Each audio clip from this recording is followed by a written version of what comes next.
बड़े बड़े दुख की बात है कि जो सचिन पायलट की बात कर रहे हैं उनके साथ क्या हश्र हुआ, कैसे उनका फोन रिकॉर्डिंग हुआ, पूरे देश को मालूम है। और बीडी कल्ला थे एजुकेशन मिनिस्टर, 17 पेपर लीक हुए। मुझे बताइए क्या हुआ उनके खिलाफ? और कांग्रेस के कई लोग पाए गए थे, और आप यहाँ पे आके तो रेजिग्नेशन मांग रही है। रोहन जी, फिर भी बड़ा हमने तो नैतिकता दुखद है, दिखाई, आप दिखाइए। बड़ा और कब तक दुखद आप है क्रेडिट की रोहन गेम जी लेती रहेंगी? मैं आपके कि बीच में आप नहीं बोला डॉली केंद्र जी, में हैं, मैं आपके बीच में नहीं देश बोला, के मैं आपके बीच बच्चों में ने नहीं डॉली बोला, जी, उनके डॉली मैं जी खिलाफ आपके बीच प्लीज, में प्रदर्शन नहीं बोला किया डॉली डॉली जी, है, जी। आप और आप आप बौखला इतनी रही हैं। आप ये मैं बात आपके बीच बिल्कुल में बोल नहीं सच है रहे कि बोला, जब हैं, आप आप बोल आपके रही बीच थी में बाकी कैसे सब बोली? सुन रहे थे, मैं आपके अभी बीच आपको में बीच में नहीं बोलना स्वागत चाहिए डॉली जी, प्लीज कर रहे मैं थे कल आपका आप। बिल्कुल डॉली भी जी बीच में नहीं प्लीज बोला। आप ये मैं ऐसे प्लीज। भी हाँ, डिबेट कर सकता हूं, पर आप महिला है, मैं नहीं चाहूंगा कि मैं आपका रिस्पेक्ट करूं। प्लीज मुझे बोलने दें।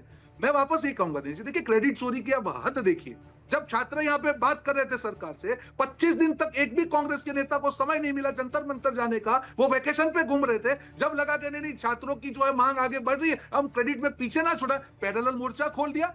तुम प्रधानमंत्री जी के घर पे जाके बैठ गए, फिर वापस डिमांड करी, छात्रों की डिमांड मांग ली। कांग्रेस पार्टी आती है, देखिए अभी तो एक डिमांड, अरे भैया आपकी तो डिमांड ही नहीं थी, आप तो डिमांड में ही नहीं है, जनता आपको नहीं मानती है। अब वापस कल का भी क्रेडिट, कल कल सीजेपी पार्टी के जो भी प्रवक्ता, उन्होंने कहा कि सरकार से हमारी बात चल रही है, हमारी डिमांड है कि जो भी केसेस है उसको हटा लिए, उसके नहीं, तहत लेकिन सरकार रोहन ने गुप्ता हटाया, जी एक बात उसमें भी आप बताइए, क्रेडिट लेने आ गए। रोहन अगर गुप्ता आपके जी दिल मान में लीजिए चोट कि नहीं होती, एक तो आप क्रेडिट आंदोलन, का गेम नहीं खेलते। नहीं आंदोलन मान लीजिए या धरना प्रदर्शन अगर अगर मान लीजिए कांग्रेस की भी तरफ से चलाया जाता है, तो क्या ये वो उनकी अनाधिकार चेष्टा है? वो अपने अपने अधिकार क्षेत्र से बाहर जाकर कुछ कर रहे हैं क्या? नंबर एक। नंबर दो, अगर मान लीजिए दूसरी जगहों पर कहीं पेपर लीक के जिसके रेफरेंसेस दिए जाते हैं कि ये सिर्फ हमारी प्रॉब्लम नहीं है, बाकी जगहों पर भी हुआ है, सबको मिलकर साथ में काम करना चाहिए, तो उस समय यह भी ध्यान रखना चाहिए कि इस समय भारतीय जनता पार्टी की जिम्मेदारी क्या है केंद्र सरकार में रहते हुए और ज्यादातर राज्यों में सरकार चलाते हुए खुद की या सहयोगियों की। बिल्कुल दिनेश जी, आपने बिल्कुल सही बात करी। बिल्कुल कांग्रेस कर सकती है, पर वही कांग्रेस पार्टी अगर 25 दिन तक जंतर मंतर में एक बार भी नहीं जाती, उनके कोई नेता नहीं जाते हैं, और फिर जो छात्रों ने जो भी मेहनत की, उनकी जो डिमांड मानेगी, दिनेश जी, उसका मैं क्रेडिट लेना जवाब क्या देना आपको सही चाहूंगी, लगता है? आपको दिनेश टाइम जी, देना जनता पड़ेगा। कैसे भरोसा अब करेगी? जरा क्रेडिट अखिलेश का जी काम की गेम बाइट नहीं चल रहा है लगाइएगा। ना। अखिलेश दूसरी जी ने बात, सदन में जो कहा है, मैं सुनील साजन जी के पास पड़ेगा। जाने वाला हूं। हाँ, तब तक अपनी बात पूरी कर लीजिए आप रोहन जी। दिनेश जी वापस मैं कह रहा हूँ, आपने बिल्कुल सही करा, सरकार की जिम्मेदारी है, इसीलिए इमीडिएटली रीनीट करा के 2 लाख छात्रों के भविष्य सुरक्षित किया गया, इसीलिए फास्ट ट्रैक कोर्ट की बात की, इसीलिए नया लॉ लाया गया, ठीक इसीलिए high power committee. Dinesh ji, ये I सब would like to दूसरा answer कब to से this. चल रहा है No, दिनेश जी? no, हम ठीक कोई है, आता हूं, आप दोनों के पास आता हूं। मलूक नागर जी भी हमारे साथ जुड़ गए हैं, उनका स्वागत करते हुए जरा पहले ये दिखाता हूं आज अखिलेश यादव ने इस मुद्दे पर क्या कहा। उन्होंने कहा प्रधान का इस्तीफा कराकर प्रधानमंत्री को बचाया गया, सुनिए। जब मंत्री जी लौटे हैं, मंत्री नहीं रहे, उसके बाद सदन के बाहर उनका स्वागत किया गया। अध्यक्ष महोदय, जो स्वागत हुआ उसके लिए हमें कोई शिकायत नहीं है, लेकिन माननीय सदस्यों को कितनी बड़ी राहत मिली होगी, कितने बड़े संकट से बचाया उन्होंने।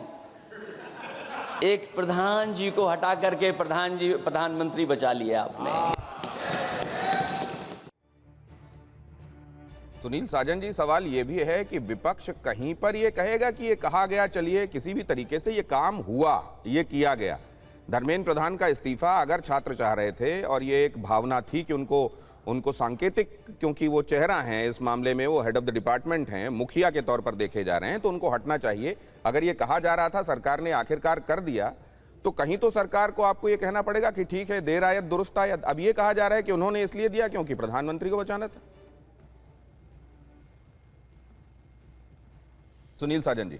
देखिए दिनेश जी, जी, देश की संसद में हमारे नेता आदरणीय अखिलेश यादव जी ने जो देश का सच है वही बोला है, और हमें खुशी है कि जो बीजेपी लगातार आरोप लगा रही कि विपक्ष क्रेडिट ले रहा है, हमारे नेता आदरणीय अखिलेश यादव जी ने तो इस्तीफे से पहले सदन में कहा था कि ये लड़ाई समाजवादी पार्टी या कांग्रेस या भारतीय जनता पार्टी की नहीं है, देश के करोड़ों नौजवानों की लड़ाई है।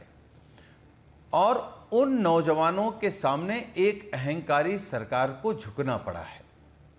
जहाँ तक बात है कि धर्मेंद्र प्रधान का इस्तीफा लेकर के प्रधानमंत्री को बचा लिया, तो ये बात तो ये है ना कि हर क्षेत्र के जो इनके सांसद हैं, उन पर नौजवानों का, उनके माँ बाप का, उनके परिजनों का इतना दबाव था कि अगर ये इस्तीफा नहीं लेते तो वो दूसरा रास्ता इनके सांसद ढूंढने लगते, तो प्रधानमंत्री जी कैसे प्रधानमंत्री रहते। तो सवाल आज एक कड़े कानून का है कि भाई बीजेपी, भारतीय जनता पार्टी की सरकार कड़ा कानून लेकर के आ रही। कड़ा कानून तो आप 2024 में भी लाए थे।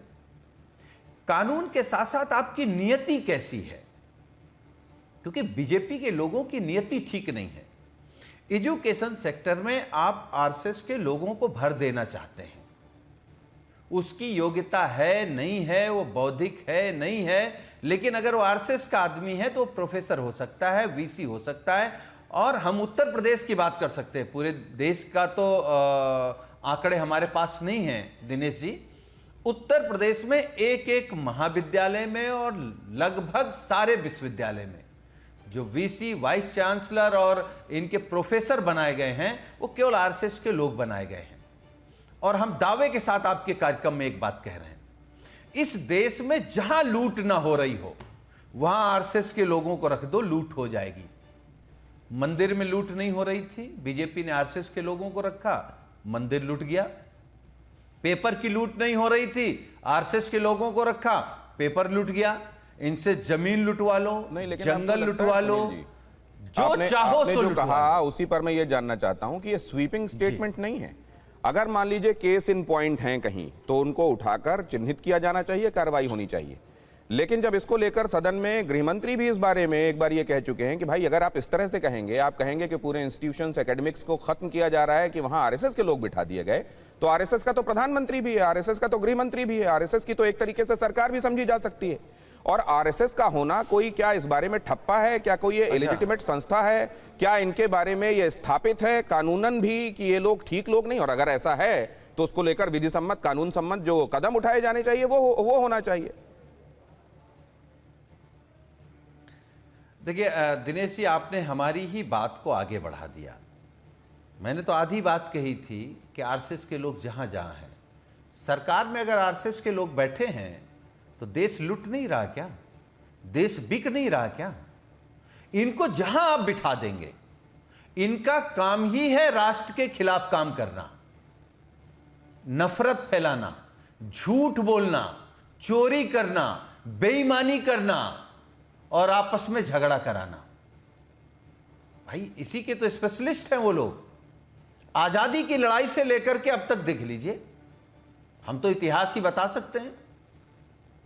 तो आपके जिस तरीके से काम रहे हैं, काम के आधार पे ही तय हो सकता है। नहीं, ठीक कह रहे हैं आप सुनील साजन जी, लेकिन आप लोग लगातार ये कहते रहे हैं, कांग्रेस भी लगातार ये कहती रही है। इनफैक्ट इससे जो अभी 24 में चुनाव हुए उस दौरान रन अप टू इलेक्शंस में भी ये बातें कही गई। कॉन्स्टिट्यूशन की बुक भी हाथ में लेकर कहा गया, ये कहा गया कि देखिए इसको खतरा है। उसके बावजूद ये पब्लिक मैंडेट क्यों 1, 2, 3 लगातार आता जा रहा है? ये भी एक बात है जो सोचनी पड़ेगी ना, क्योंकि कॉन्स्टिट्यूशन के हिसाब से प्रक्रियात्मक रूप से जो प्रक्रिया हमने तय की, जिसको अंगीकार किया, उसके हिसाब से कौन जाएगा और सरकार बनाकर जनता की नुमाइंदगी करेगा, ये तो हम ही ने तय किया ना। तो ये जो चीजें हैं जिनको हम कहा सुनी में रखते हैं, उसके इतर सब्सटेंटिव रूप से जो हो सकता है उसको भी तो ध्यान में रखना पड़ेगा।